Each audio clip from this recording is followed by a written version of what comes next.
आखिर क्यों ज्यादातर अफगानी कहते हैं दे लव हिंदुस्तान और हिंदुस्तान और अफगानिस्तान आपस में भाई भाई हैं। हम इंडिया का बहुत बड़े फैन हैं। अफगानिस्तान और हिंदुस्तान का दुनिया में मिसाल दिया जाता है कि दोस्त है। दोस्त का मतलब होता है भाईजान, भाई भाई।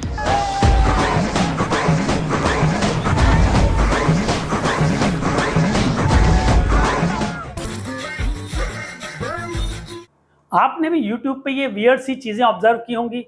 कई ऐसे इंडियन ट्रैवल ब्लॉगर्स हैं जिन्होंने अफगानिस्तान जाके अपना एक्सपीरियंस शेयर किया है और हर एक वीडियो में आपको एक चीज भर भर के दिखेगी, अफगानी लोगों का इंडियंस के लिए प्यार। एक सवाल और है मेरा, तो आप इंडिया के बारे में क्या सोचते हैं? मतलब आपके दिमाग में जब इंडिया का नाम आता है तो आपके दिमाग में क्या आता है? मुश्किल इंडिया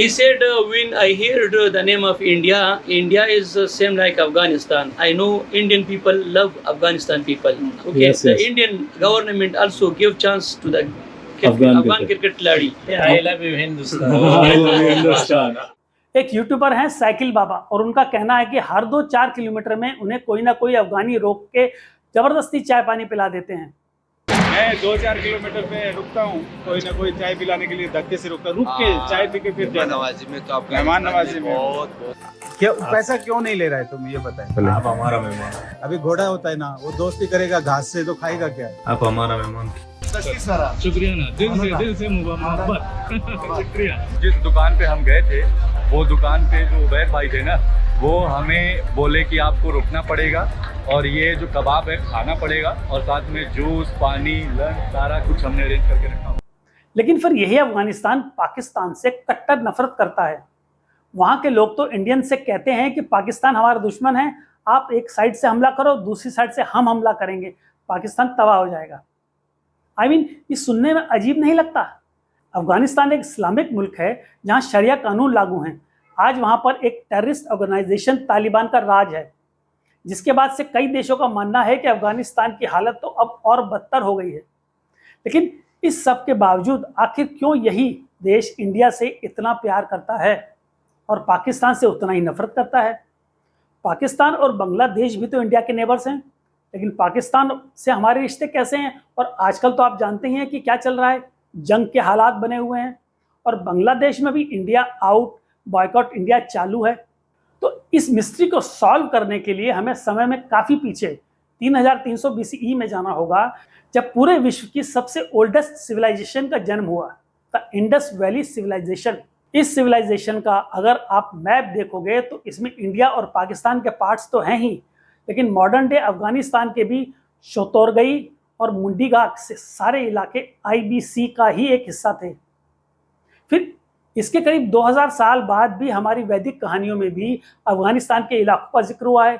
गांधारी, जो कि कौरवों की माँ और धृतराष्ट्र की पत्नी थी, वो गांधार के राजा सुबाला की बेटी थी। गांधार शब्द का वर्णन तो ऋग्वेद, उत्तर रामायण और महाभारत में भी किया गया है, जिसे लैंड ऑफ फ्रेगनेंस माना जाता था और ये किंगडम मॉडर्न डे अफगानिस्तान के कंधार तक फैला हुआ था। अब इससे पहले कि मैं आगे बढ़ूं, आपको बता दूं कि मेरे पिछले एपिसोड में मैंने डिटेल में बताया था कि सनातन धर्म अफगानिस्तान में कैसे खत्म हुआ, लेकिन एपिसोड लंबा होने की वजह से वर्तमान अफगानिस्तान के रिश्ते हमारे साथ कैसे हैं और साथ ही कुछ और फैक्ट्स और बातें छूट गई थी। इसके लिए मुझे ये अगला एपिसोड बनाना पड़ा, लेकिन आप अगर वो एपिसोड देखना चाहते हैं तो लिंक डिस्क्रिप्शन में आपको मिल जाएगा। तो चलिए आगे बढ़ते हैं। तो अफगानिस्तान हमेशा से ही अखंड भारत का ही एक हिस्सा था।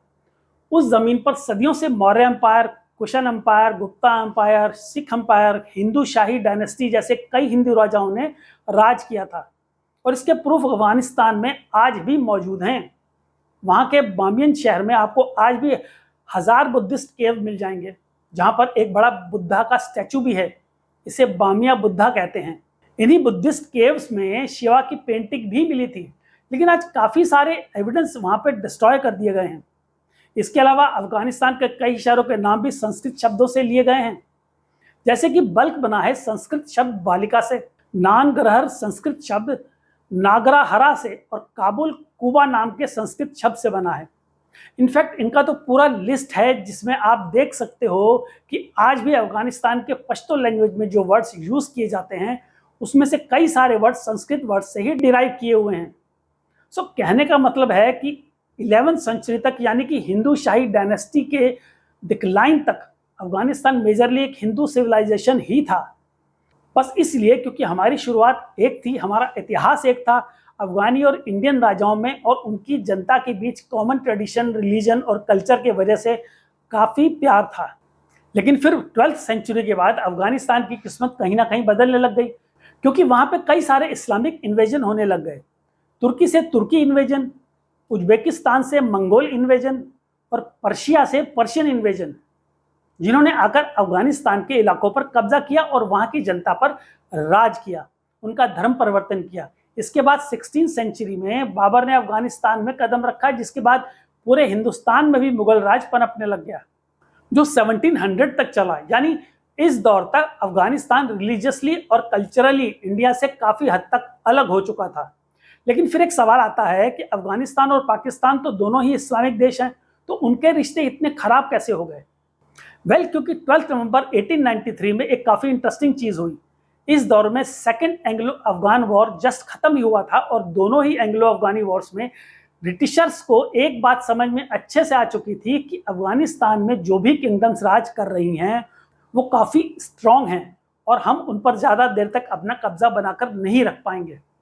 इसलिए उन्होंने डिसाइड किया कि हम इनके साथ समझौता कर लेते हैं और उन्होंने प्रेजेंट डे पाकिस्तान के नॉर्थ वेस्ट प्रोविंस में एक लाइन खींच दी, द ड्यूरेंट लाइन, और उनसे कहा कि आज के बाद से हम इस लाइन के उस पार हमला नहीं करेंगे, वो आपका इलाका रहेगा। लेकिन इस लाइन से प्रॉब्लम ये हो गई कि ये वाला जो पूरा रीजन था, जो आज पाकिस्तान का खैबर पख्तूनख्वा रीजन है, वहाँ उस दौर से ही काफ़ी अफगानी पश्तून्स रहते थे, आज भी रहते हैं। तो उन पश्तून्स को ऐसा लगने लगा कि हमको तो हमारे देश से बाहर निकाल दिया, ऊपर साहब हम पर एक दूसरी कौम पंजाबीज राज कर रहे हैं।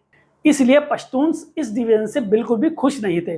और फिर 1947 के बाद तो आप जानते ही हो, आज़ादी के बाद भी पाकिस्तान ने ये रीजन अफगानिस्तान को वापस नहीं किया।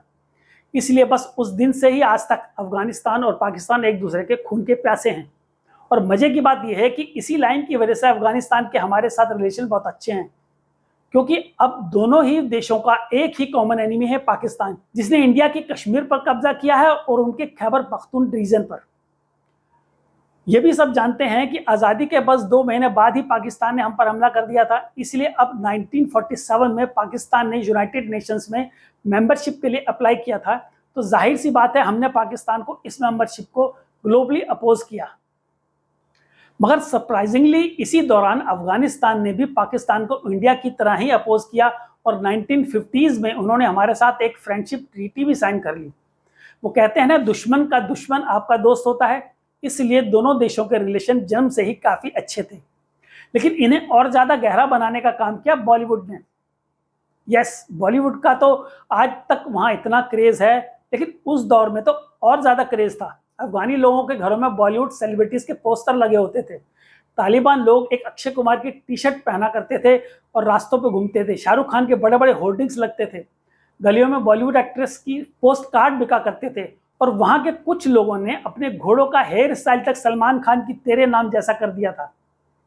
इनफैक्ट अमिताभ बच्चन जब 1992 में काबुल गए थे, तब आप बिलीव नहीं करेंगे कि सिर्फ उनकी एक फिल्म खुदा गवाह की शूटिंग के लिए अफगानिस्तान गवर्नमेंट ने तालिबान के साथ चल रहे जंग को एक दिन के लिए रोक दिया था। One thing on which all the Mujahideen group agreed was on Amitabh Bachchan.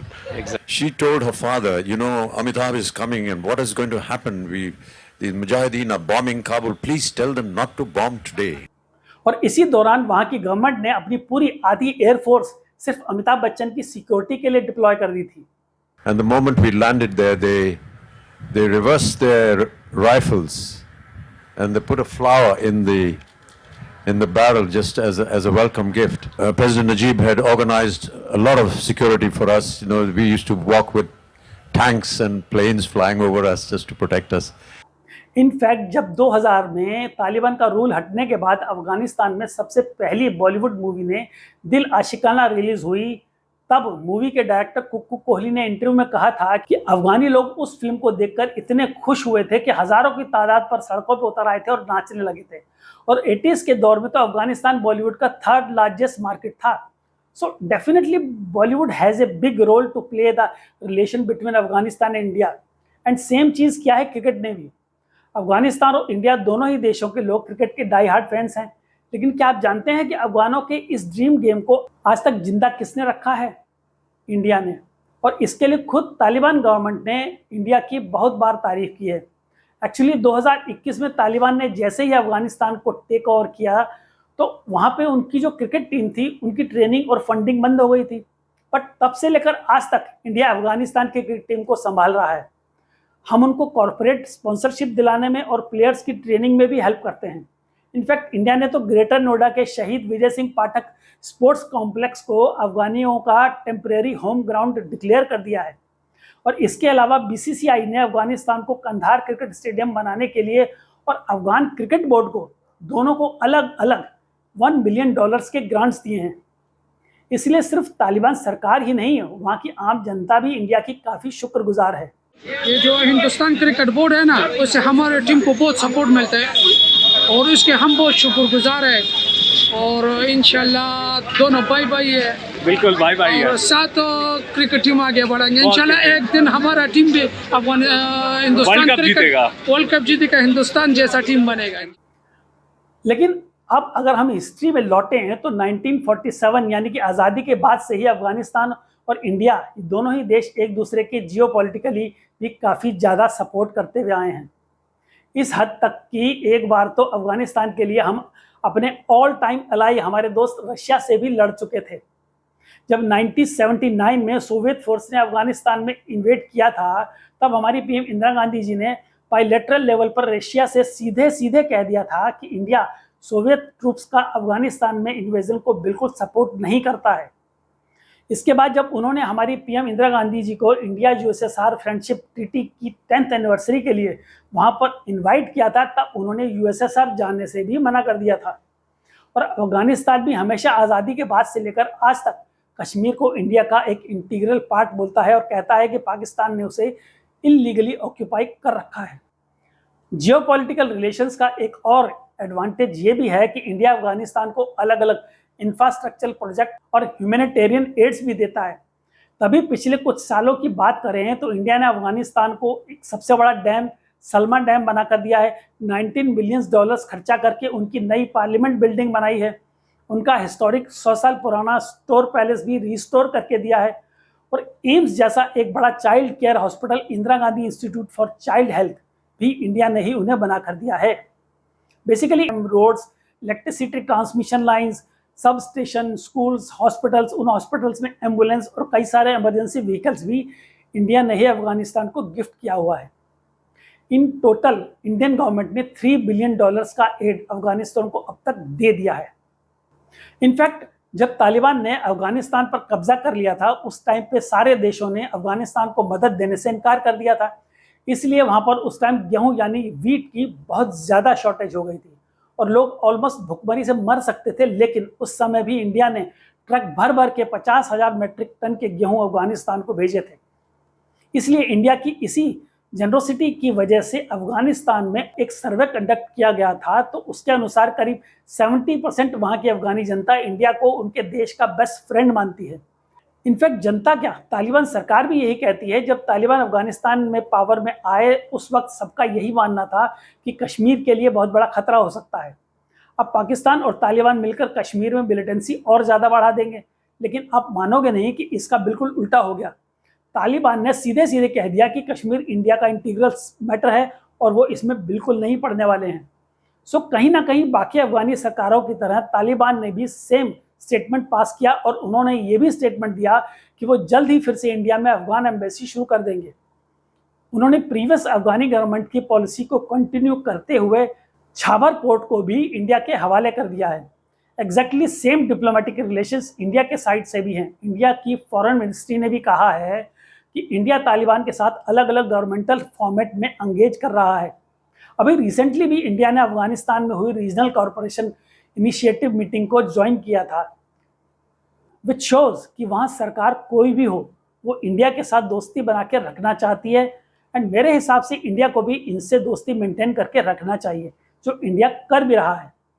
क्योंकि अगर हम जियोपॉलिटिकल स्ट्रेटजी देखें, इनफैक्ट इवन कौटिल्य के अर्थशास्त्र में भी ये चीज़ बताई गई थी कि अगर आपके पड़ोसी देश आपके दुश्मन हैं तो आपको उनके पड़ोसी देश से दोस्ती रखनी चाहिए। सो हमारे केस में तो चाइना और पाकिस्तान दोनों ही हमारे दुश्मन हैं और उन दोनों का भी पड़ोसी अफगानिस्तान है। सो इसलिए ये दोस्ती हमारे लिए बहुत ज़्यादा बेनिफिशियल हो सकती है। ये तो हमें ऐसा लगता है, आपका इस बारे में क्या ओपिनियन है नीचे कमेंट्स में ज़रूर लिख के बताइएगा।